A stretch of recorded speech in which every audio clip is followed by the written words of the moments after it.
ॾाढो आगे डोब सर्दी गर्मी हिकु जहिड़ा लिंग अथनि ॼण लोग वधी वियुनि वजूद में महबूबनि जो मोह तालिब मौला तिन खे ऐं तलबुनि सदो तोग इहो अॻे अंदोख त कंहिंखे ख़बर न कंहिंजी भाकुर पायूं दिलि विंदरायूं वेठो आसुगुणा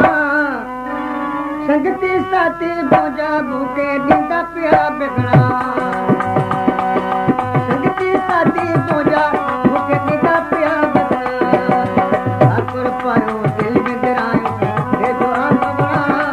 संगती साथी पूजा भूखे ॾींदा पिया बिगड़ा संगती साथी पूजा भूखे ॾींदा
पिया कहिड़ो पतो कंहिंखे त उन सां थो ठाहे तालिब मौला हू मतां जो नीह निभाए जॾहिं नुहाणी नाहे कंहिंखे ख़बर कंहिंजी चरन खे उहो चरन खे चरो चवण ॾाढो आगे डोग सर्दी गर्मी हिकु जहिड़ा लिंग अचण जन लोग वधी विन वजूद में महबूबनि जो मोह तालिब मौला तिन खे ऐं तलबुनि सदो तोब इहो आहे अंदोग त कंहिंखे ख़बर न कंहिंजी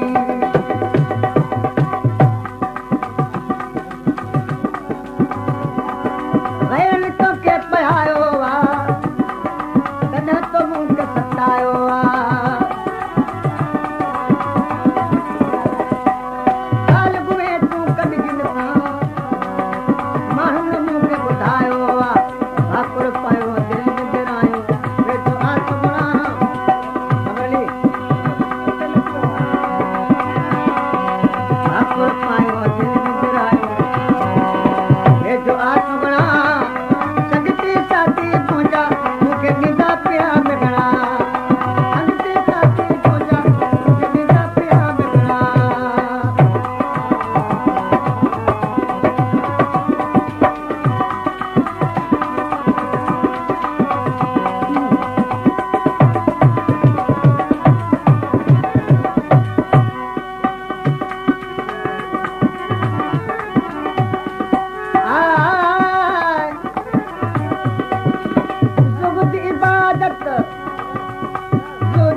उठावन तब हर हर ऐश कमावन